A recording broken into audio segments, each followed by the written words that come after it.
गुबुन गुबुन जायगाफ्राव नुनो मोननाय बादिनो दिनै क'क्राझार गर्ल्स कलेजावबो फालिदों खुंगा थामथि आगु रंजालि बैसागु फोरबो फालिथाय। क'क्राझार हिनजावसा फरायसालिमानि बर' बिफाननि बानजायनायाव आगु रंजालि बैसागु फोरबो फालिथायजों लोब्बा लाखिनानै बारग' फरायसाफोरजों सावरायलायनाय हाबाफारिखौबो खुंफुंदों। दिनै फालिनाय आगु रंजालि बैसागु फोरबोनि गेजेरजों क'क्राझार हिनजावसा फरायसालिमानि फरायसुलिफ्रा फैगौ रंजालि बैसागुखौ बरायदों। रायखांनो गोनांदि बैसागुआ मोनसे गोदो गोदाय आजै आजौमोननि मुगानिफ्रायनो फालिबोबाय बर' हारिनि मोनसे एंगारहायै फोरबो आरो बे फोरबोआ दिनैसिमबो गाननाय जोमनाय आसार खान्थि जानाय लोंनाय आरो राव हारिमुजों बुंफबनाय बर' हारिनि रंजालि बैसागु। क'क्राझार हिनजावसा फरायसालिमानि गोरायुं डक्टर आदाराम बसुमतारिया बाहागो लानानै दिनैनि आगु बैसागु फालिनायनि सायाव माखासे गोनां बाथ्राफोरखौ बुंथियो। दिनै आङो मोननै रोखोमनि गोजोननाय फोरमायनो नागिरदों। मोनसेया जाबाय गोदान बोसोर फैगासिनो दङ। गोदान बोसोर फैनायाव हमथा हायै गोसो जिद जाखांफैयो, रंजानाय गोजोननाय जाखांफैयो। बे रंजानाय गोजोननाय गोसो जिदआ आंनावबो जाखांफैदों, बे मोनसे। आरो गुबुन मोनसेया जाबाय जुनियायै दिनै एप्रिलनि 10 खालार बे दिनाव जोङो गार्ल्स कलेज क'क्राझारआ बर' बिफाना जुनियायै मोनसे हाबाफारि लादों। बेनो जाबाय गासैबो फरायसुलिफोरखौ लाफानानै लोगोसे फोरोंगिरिफोरखौ लाफानानै मोनसे रंजानाय फोरबो खालामगासिनो दङ। आरो बे रंजानाय फोरबोखौनो बिथांमोनहा आगु बैसागु रंजानाय फोरबो होननानै बिमुं दोनदों। बेयाव फरायबाय थानाय गासै फरायसुलिफोरखौ हांख्रायहरदों, गोबां सफैदों। बिसोरनि अनगायैबो बे फरायसालिमानिफ्राय बारग'लांनाय BA पास जानानै बहाबा संसार जानाय, न'खर फसंनाय, सोरबा रिसार्च खालामबाय थानाय, सोरबा इउनिभारसिटियावहाय मास्टार डिग्रि खालामबाय थानाय, सोरबा NGOनि खामानि मावनाय, सोरबा माहारियारि आफादफोरनि खामानि मावनाय, बेफोरावहाय बेस्थ' थानाय गोबां फरायसुलिफोरखौनो लेंहरनाय जादों। गासैबो सफैयाखैब्लाबो गोबां सफैदों। बेनिखायनो बे हाबाफारिया आंनि नोजोरनिफ्राय, कलेजनि नोजोरनिफ्राय गोजाम आरो गोदान फरायसाफोरनि ज' लोगो मोनलायनाय आरो बे ज' लोगो मोनलायनायखौ सिरियास खोथा एबा गोब्राब खोथा सावरायनानै दिन बारहोहराब्लानो रंजा बाजानि गेजेरजों जंखायलायनाय, एदावलायनाय, मोसानाय मुसुरनायनि गेजेरजों बेखौ बारहोहरनो नागिरदों। बेनिखायनो बे आंनि नोजोरावहाय दिनैनि बे हाबाफारिया जोबोर गोनां मोनसे रंजाथाव फोरबो। सिगाङावनो दा मिडिया पार्सनसिम मोनसे थेंक इउ थाबाय फैनायनि थाखाय। आरो बे फ्रि बैसागुआ जेरै सारा होनदों, फ्रि बैसागुआ लास्ट 3 इयार्सनिफ्राय फालिगासिनो दङ बे माबायाव कलेजाव। खिन्थु आं स्पेसियेलि पार्सनेलि हारसिं लोगो माने जाफैनो हायाखैमोन, नुजाफैनो हायाखैमोन आङो। बाट बे इयारावहाय एलुमनि मिट प्लास फ्रि बैसागु खुंनायावहाय बिराद मोनसे बाख्नायथाव। आरो जों बिदि अपरचुनिटि मोना मालाबाबो कि ज' जानो हानाय। मानोना गुबुन गुबुन स्टुडेन्टफ्रा पास आउट जानानै गुबुन गुबुन जायगायाव थाङो। थ' बे मोनसेल' दिन जोंनाव फैयो जे एलुमनि मिट होनो, जेराव जों गासिबो बेसेबांखि स्टुडेन्टसफोर, बेसेबां इयार्सनि पास आउट जानाय बेच, बिसोर फैनानै मोनसे गेट टुगेदार जाफैयो। प्लास बैसागु मिटजों मोनसे बिराद मोजां क्रिएटिभ जादों बे एलुमनि मिटआ, कि जोङो जोंनि बोसोर गोदानखौबो रंजानो हाबाय, लोगोसे जोंनि लोगोफोरखौबो जे पास आउट जानानै थांनाय बेहाय लोगो हमनो हाबाय। थ' बे मोनसे बाख्नायथाव जे जोंनि सारमोनहा, मेडाम मोनहा बे फोरबोखौ खुंदों।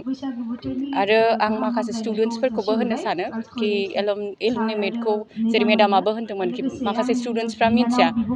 दा बांसिन बेसेबांखि पास आउट जानानै फैदों, बे दिनावहाय फैनांगौ होननानै सानो आं। मानोना गावबागावखौ जे इन्सपाइरेसन बा जे खालामनानै थांदों, जे फरायनानै नलेज मोनसे लानानै थांदों बे इनस्टिटिउटनिफ्राय बे आरो माखासे स्टुडेन्टफोरनि थाखाय बिराद मोजां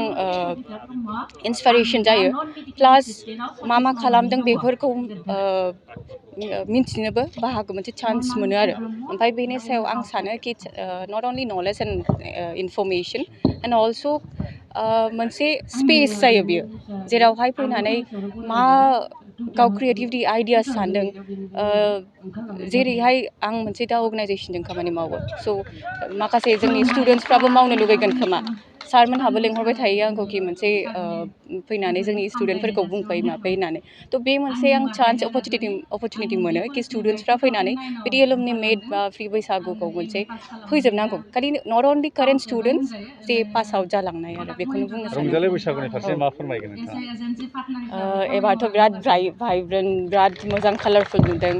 ओमफ्राय प्लास ओरैनोबाबो रंजालि बैसागुआ जोंनि थाखाय बिराद मोजां जाखायो मोनसे बर'फोरनि थाखाय बोसोर गोदान होननानै थ' आं बेखौनो बुंनो सानो कि जे फैगोन बोसोराव मोजाङैनो जालांथों आरो बेनिफ्राय साबसिन जे जालांबाय थादों बोसोराव बेनिफ्राय साबसिन जौगानाय आरो बेजों लोगोसे बयबो मोजाङैनो गोरोबनानै थानांगौ बेखौ सानो आं बेनो পোনপ্ৰথমে মই আপোনালোকক জৰিয়তে সকলোলৈ আগন্তুক বৈশাগু আৰু ৰঙালী বিহুৰ আন্তৰিক শুভেচ্ছা জ্ঞাপন কৰিছোঁ গাৰ্লছ কলেজৰ তৰফৰ পৰা এয়া তৃতীয় বছৰৰ বাবে প্ৰি বৈশাগু চেলিব্ৰেশ্যন আমি উদযাপন কৰিবলৈ লৈছোঁ গাৰ্লছ কলেজৰ বড়ো বিভাগ আৰু ইণ্টাৰনেল কোৱালিটি এছুৰেঞ্চ চেলৰ সৌজন্যত এই তৃতীয় বাৰ্ষিক প্ৰি বৈশাগু চেলিব্ৰেশ্যন কৰিবলৈ লোৱা হৈছে সাধাৰণতে বহাগ বিহুৰ সময়ত বা বিহুৰ যেতিয়া বন্ধ থাকে গোটেই ছাত্ৰ ছাত্ৰীসকলক আমি তেতিয়া আৰু নাপাওঁ ছাত্ৰীসকলক যাৰ কাৰণে আমি বহাগ বিহুৰ আৰম্ভণিতে এই বৈশাগু বা ৰঙালী বিহু আমি পালন কৰিছোঁ তা বৈশাগু বড়ো বিভাগৰ পৰা পালন কৰা হয় আৰু ইয়াত আমাৰ সকলো ছাত্ৰীয়ে সহযোগ আগবঢ়ায় আমি এটা আশা ৰাখোঁ যে বিহুৰ যিটো আনন্দৰ বাৰ্তা সেইটো যাতে আমাৰ সকলোৰ মাজলৈ বিয়পি পৰক আমাৰ সকলো ছাত্ৰীৰ মাজতে যিটো ঐক্য আৰু সম্প্ৰীতি সেইটো যাতে গঢ়ি উঠক আৰু তাৰ লগতে আগন্তুক নতুন বছৰটোত যাতে আমি সকলোৱে অত্যন্ত সহৃদয়তাৰে আৰু সুন্দৰভাৱে পালন কৰিব পাৰোঁ লগতে আমাৰ মহাবিদ্যালয়খনলৈ যাতে আমি এটা সুনাম কঢ়িয়াই আনিব পাৰোঁ এই সকলো কামনাৰে আমি এই উৎসৱ আয়োজন কৰিছোঁ আৰু আশা কৰিছোঁ যে আমাৰ উৎসৱে এটা নিশ্চয় পজিটিভ বাৰ্তা সমাজলৈ প্ৰেৰণ কৰিব ধন্যবাদ এটা সিদ্ধান্ত লৈছে ৰাইজে এই ক্ষেত্ৰত যে বিশ্ব ৰেকৰ্ড এটা গঢ়িবলৈ লৈছে ভাল পদক্ষেপ নিশ্চয় আমাৰো শুভেচ্ছা থাকিল যে বিহু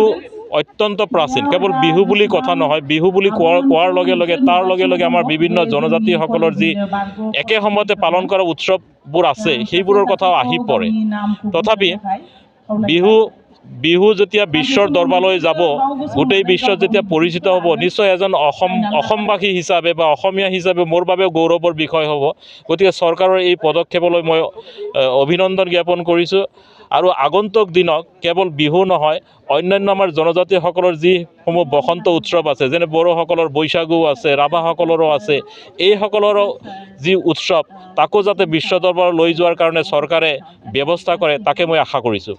क'क्राझार सहरनि साखाथि थिथागुरियाव थानाय मानास पाब्लिक स्कुला 2023-24 सोलोंथाइ बोसोरनि गोदान मुं थिसननाया सोलिगासिनो थिथागुरियाव थानाय इंराजि बिजोंनि मानास पाब्लिक स्कुलाव दासान्दि नार्सारिनिफ्राय 7 थाखोसिम गोदानै मुं थिसननाया सोलिगासिनो बे फरायसालियाव गुन गोनां सोलोंथाइ होनायजों लोगोसे फरायसाफोरनि थाखाय दं मोजां खाबुफोर थाखो फोरोंथायनि अनगायैबो yoga classes basic computer education English speaking skills maths and science projecting highly experience faculty आरो स्मार्ट क्लासेसनि खाबुफोर दं बेजों लोगोसेनो बे फरायसालियाव हौवासा आरो हिन्जावसानि थाखाय आलादा हस्टेलबो दं गोसो गोनां बिजाथिफ्रा थिथागुरिनि मानास पाब्लिक स्कुलाव मुं थिसननोब्ला नैबे मबाइल नाम्बार 6000853288 एबा 8638167582 आव कल खालामनानै स्लट लानो हागोन